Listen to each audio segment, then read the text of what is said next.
Hi everyone, welcome to Honey Drops Tarot. This is a special bonus reading for the sign of Leo, Sun, Moon, Rising, or Venus. Leo, thank you so much for being here. Thank you for all of your likes, shares, and subscribes. I truly appreciate it. Just a quick note, please do not fall for any scammers. I will never reach out to solicit for a private reading. I do offer private readings, and if you are interested in signing up for one of those or in making a donation, you can find that information in my Buy Me a Coffee link, my official Instagram, my official TikTok, all listed in the About section of my YouTube page, and I thank you so much in advance. Leo, I hope that you're doing well.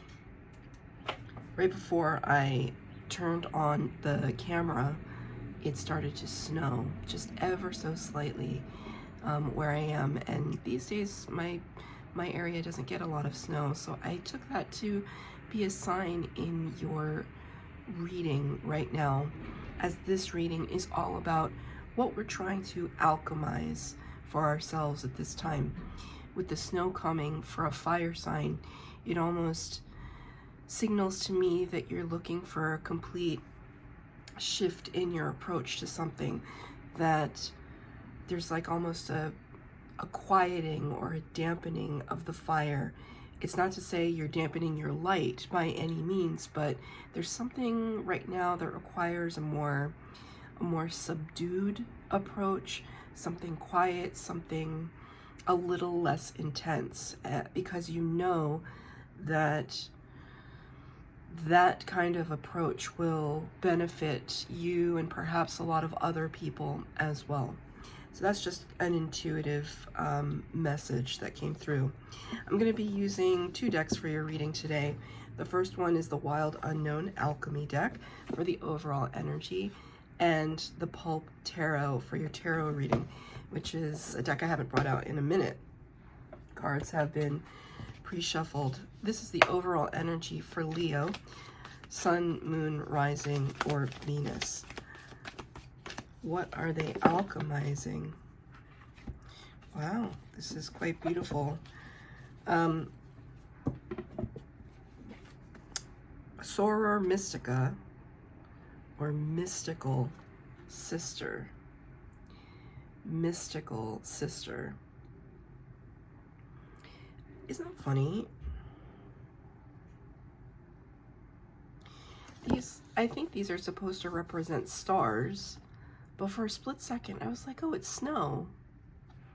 It's snow dampening the fire. That's crazy.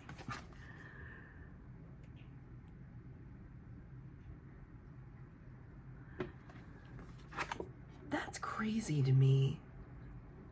I don't know if it's crazy to you, but that's a synchronicity. I've never pulled this card. I don't use this deck very often, but I've never pulled this card for a reading. It's beautiful. Thank you, Spirit. These two, I guess, pyramid shapes here, they could be seen as pyramid, the pyramids, great pyramids, mystical pyramids, but they, for some reason, look like the corners of gold bars. And it's very funny. It's very funny. I have a Leo friend at work, and we've been talking about how he trades in gold. Like how, you know, that everybody has something, right? They have their stocks and their bonds and their CDs and their investments and their savings and their whatever it is, right? If you are into things like that. And this particular friend, he accumulates and trades in actual gold. And he's also a Leo. So there's something to it. And the snow is picking up. I wish I could flip the camera, but I can't. There's no button to flip the camera for me, but it's almost like making it rain, but with snow, but with gold. Now, I'm not saying that, you know, a gold bar is going to come falling into your lap and you're suddenly going to be a billionaire or something, but if it happens, let me know.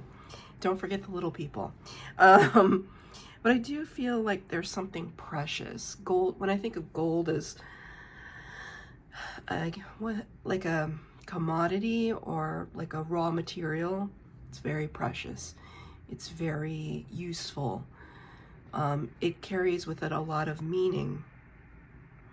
We use this metal in so many contexts in our society, whether as jewelry, whether as representations of marriage, representations of wealth.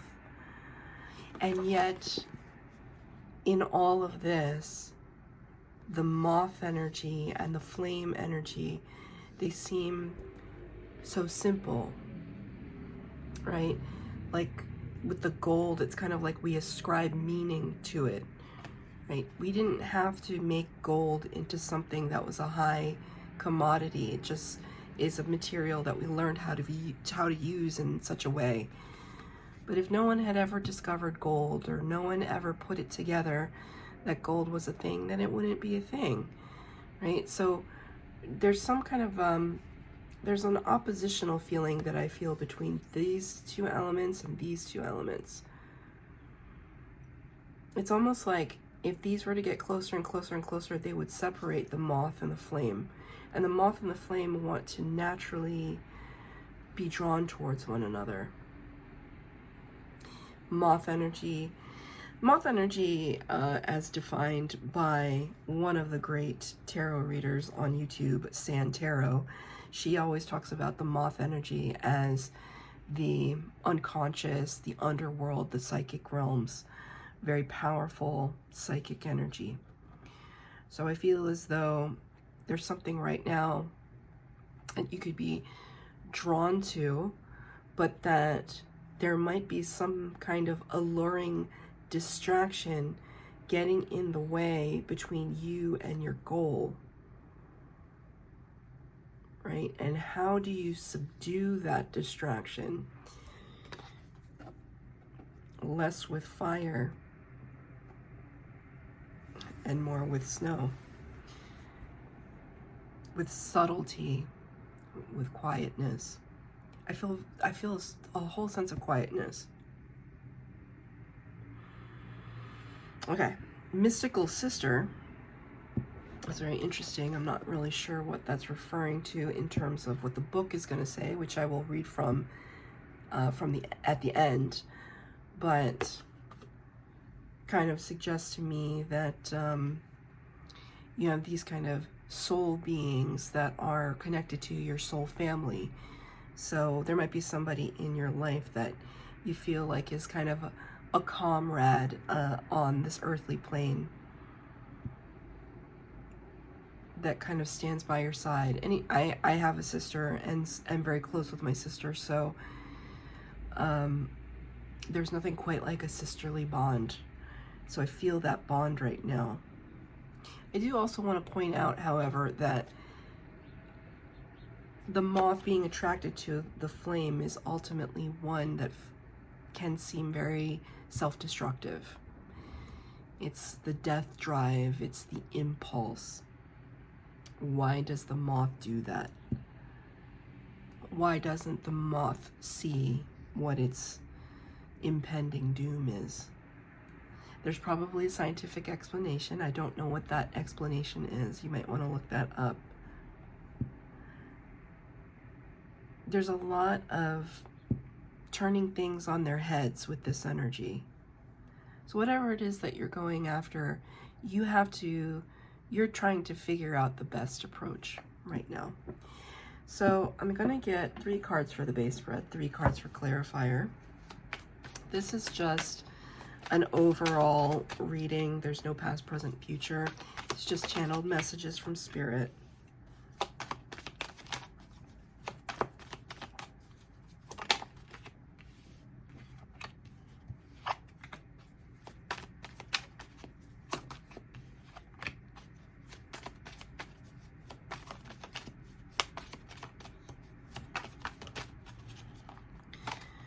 Okay. Beautiful. The first 2 cards we have the 8 of Swords. The 8 of Swords. You can see here this character kind of surrounded by 8 standing swords, kind of trapped and bound. Card is in reverse.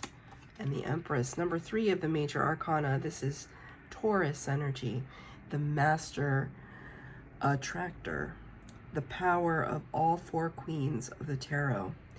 My favorite card in any tarot deck is the Empress, just because she knows herself, divine feminine. It doesn't have to describe a woman. This is somebody who knows their worth, knows their power, knows their allure and attractiveness, and doesn't have to apologize for it, is what I just heard. Don't have to apologize for anything. The fact that this card is in reverse, this card represents analysis paralysis, like really overthinking, really being obsessed with things.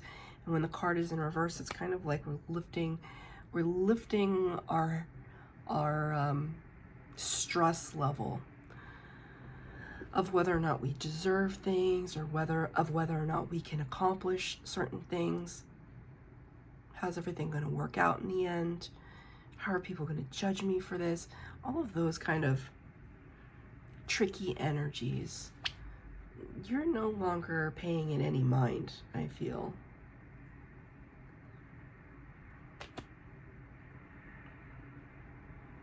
Like, nothing is phasing this character. Totally open, heart chakra, throat chakra, solar plexus, dare I say sacral. Absolutely relaxed, you know? It's the opposite of this energy. Absolutely relaxed. There's a knowingness about what is coming towards you. You know, maybe it's this gold energy. Maybe you are experiencing a kind of windfall of sorts. Spirit just said windfall. But it could be putting a slight, like, a wrench in the plans. Because again, I see it's like these are moving. This is going towards this, and this is going towards this.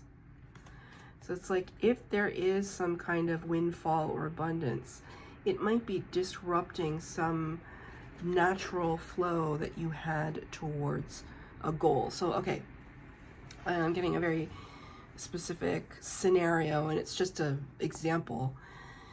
Let's say you were planning to move to another country for work.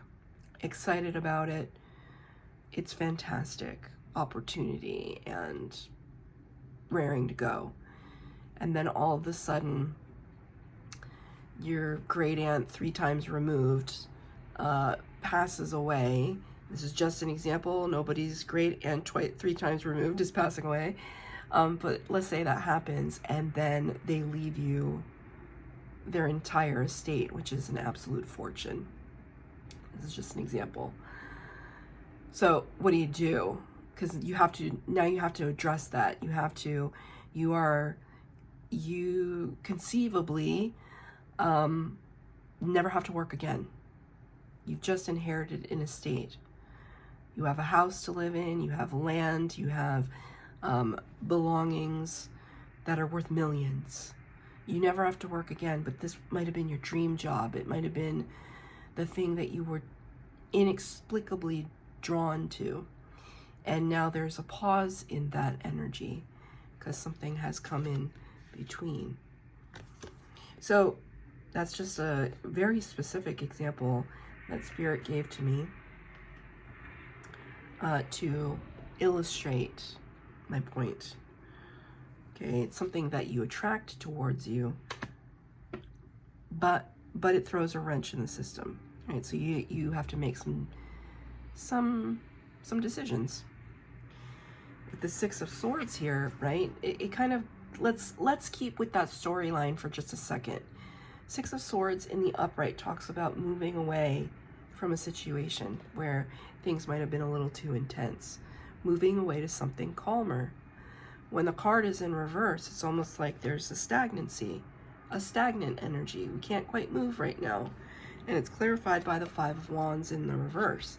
So this energy is all about chaos and conflict, but it's in reverse. So it's like yeah, you might be stagnant in something, but it's not causing you a lot of harm or strife or anything. Like, imagine okay, now Spirit is showing me the story of Jane Eyre by Charlotte Bronte, who had a very famous author sister named Emily Bronte, the mystical sister. Charlotte and Emily Bronte. What did Emily Bronte write?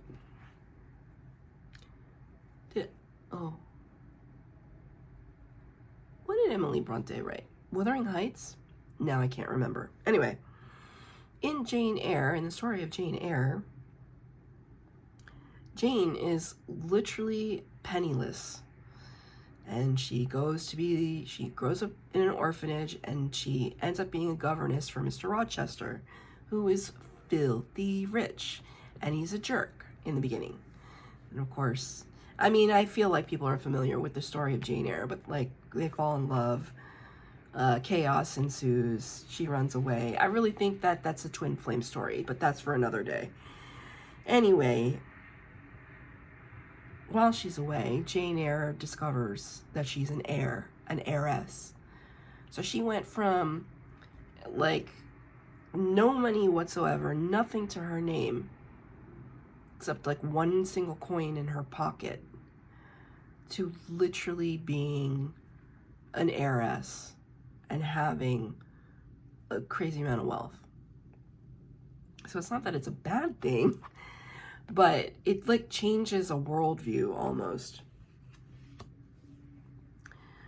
I hope this is happening for somebody. I mean, not at the expense of somebody passing away, but I mean, what would we do in a scenario like that? So I feel as though for the Leos I'm talking to, it's not as dramatic as that scenario, but it is something where you thought you were going in one direction and now something's come into the situation. And part of that process of like alchemization that, you know, I started the reading talking about, it's like, what are we trying to alchemize? What are we trying to transform, right? The whole thing, that's the kind of famous quote of the Temperance card of the Major Arcana is turning base metals into gold. That's the process of alchemization, transformation, transmutation. So it's almost like turning the thoughts of what you wanted into something else, all the while trying to make it work for you. But there's something about this like gentle touch. There has to be some gentle touch involved. You can't go like steamrolling through a situation. That's not what's required here, right? Because look at the next card, Nine of Wands. If anything was steamrolling, it feels like this. Nine of Wands is the wounded warrior,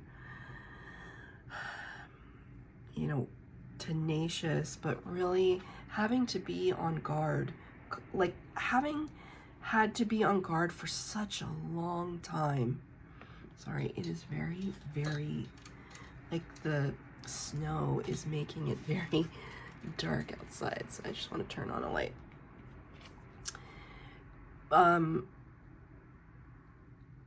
Like having to be in this energy for so long, and finally just allowing that intensity to just relax a little bit, because this is what's waiting for you.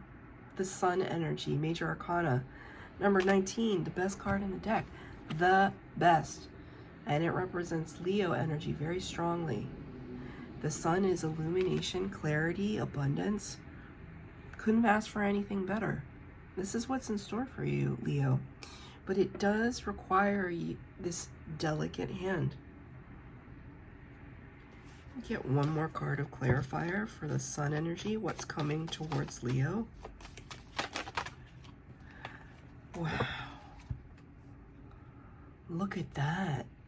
Man, I wish this was my reading. The Lovers, Major Arcana number 6, Gemini energy. The Lovers, yes, for some of you, this could be, you know, relationship.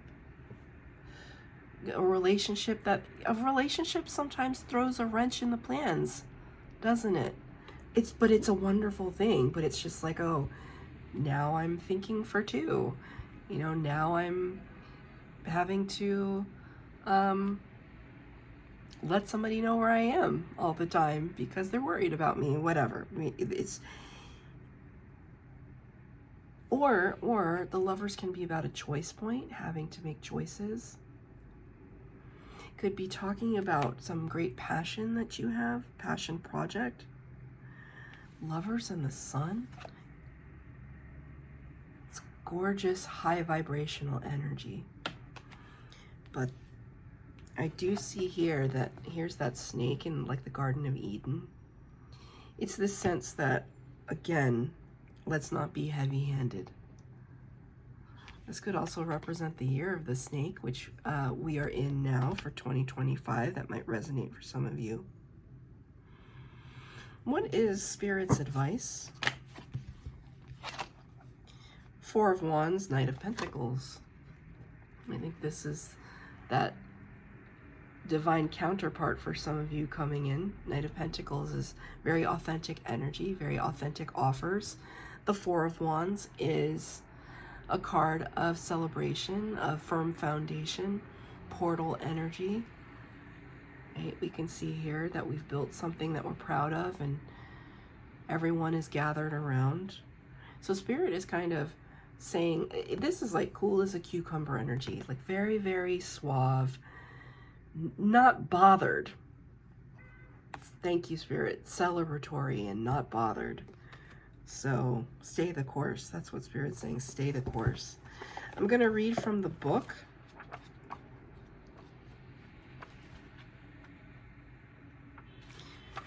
Mystical Sister. Sacred Ally, Anima, Outreach. Just when you thought you could traverse the alchemical path by yourself, Soror Mystica appears. This card indicates a dear friend or sacred ally holds you. A sacred ally holds you in their heart at this very moment. Could be a best friend. With their support, you are able to do what you cannot do yourself. Between you exists an alchemical pact based on the ingredients of respect, honesty, and unconditional love. Unconditional love. It's as if you've known each other for many lifetimes. You may have shared an experience from which you are always bonded. This archetype may come in any gender, age, or form. One distinct characteristic of Soror Mystica is that they practice the art of witnessing and listening. They have no need to judge, fix, or give advice. Presence is enough. Doesn't that feel like this energy?